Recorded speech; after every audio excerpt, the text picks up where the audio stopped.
Meie oleme siin Haapsalu kultuurikeskuse sisehoovis, see on läbi aegade tõestanud ennast väga mõnusa kohana ja nüüd on meie keskel siin ka selline tore ämblik tekkinud kuskilt. Mul on setupi järele selline tunne, et see on siin alati olnud, aga lihtsalt nüüd on kuskilt välja ilmunud. Ja ämblik on koos on välja ilmunud Julius Kits, filmitegija, Eesti filmitegija, küll mitte päris maalt natuke ikkagi juba kätt proovin, aga siiski üpris uus tulija, mis muidugi Hõhvi programmi koostaja teeb üpris rõõmsaks, sest Eesti žanrifilme on väga vähe, kui mitte öelda, et peaaegu olematu kogus. Kas sa oled žanrifänn ja žanrifilmide fänn olnud väiksest peale või on see mingi asi, mis on sinuni tulnud? Ütleme nii, et filmide fänn olen lapsest peale olnud. Et ema on kinos töötanud ja siis sealt on nagu see inspiratsioon tulnud ja ema tegelikult siiamaani töötab kinos mulle. Et see on kindlasti see inspiratsioon olnud filmide puhul. Aga žanrifilmide fänn, siis ma ikka natuke kasvasin suuremaks, kui hakkasin neid Troll 2 ja Cannibal Holocauste ja The Room ja selliseid täiesti kiiksuga värke vaatama ja neid siis naviisi fännama nii-öelda.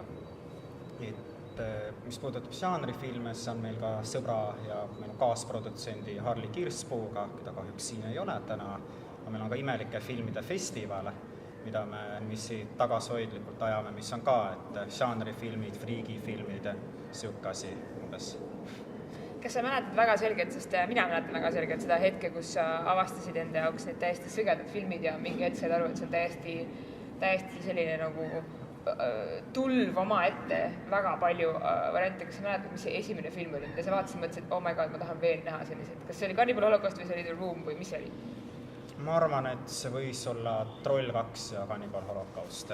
Need olid nagu esimesed sellised friigikad ja need filmid olid ka need, kuidas ma Harli Kirspooga üldse nagu tuttavaks saingi, et ma Ajar instituudi mingi õllejoomise käigus me rääkisin kellelegi sellest ja Harli mingi puutumisest siuksed filmid meeldivad, mulle meeldivad ka need filmid ja sealt kogu see protsess algaski.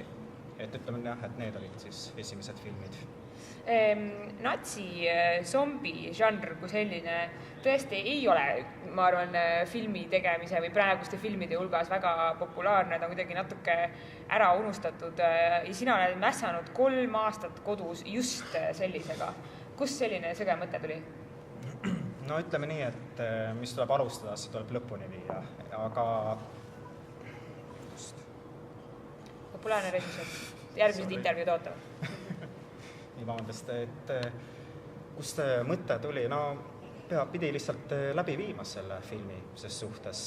Aga kus see mõte tuli? Küsimus? Just selline konkreetne žanr. Sellest see esimene mõte, ütleme nii, et me tegime esimese filmi sõbraga valmis, umbes 5-minutiline filmikene, mis oli ka nagu natsisombidest, aga et siuke just natsisombide žanr, no minu ajaloo huvi ka mingis mõttes, ma arvan, et ajaloo instituudi lõpetanud ja teine maailma, seda sõja ajalugu, et see kindlasti nagu inspireeris natukene.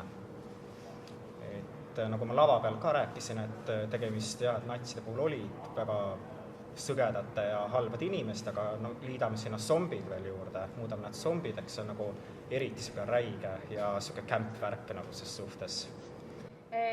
Ma usun, et kuskil seal väljas, eriti ise ka Hõhvi tegija ja fännina pikalt on veel, kuidas siis öelda, meie või sinusuguseid, kes tahaks sõpradega koos teha filmi ja mõtlevad, et see on nii ületamatu kuidagi ettevõtmine. Mis sa ütleksid neile noortele või vanadele filmitegijatele, kes tahaks peale hakata? No see ei ole kindlasti ületamatu ses suhtes, et peab olema, ma arvan, idee, peavad olema sobivad inimesed selleks, et ega mul ka nagu näitlejad vahetusid, ühes kaadris on üks näitleja, teises teine näitleja, ka suva sellega, et peab ikka edasi minema ses suhtes. Ja ma arvan, et niisugust indu, niisugust natuke, ma ei tea, fanaatilisust kiiksu peab olema selleks edasi minna, et jah. Äge. Hõhvil meil siin kiiks on veel pikalt. Tulge Hõhvile.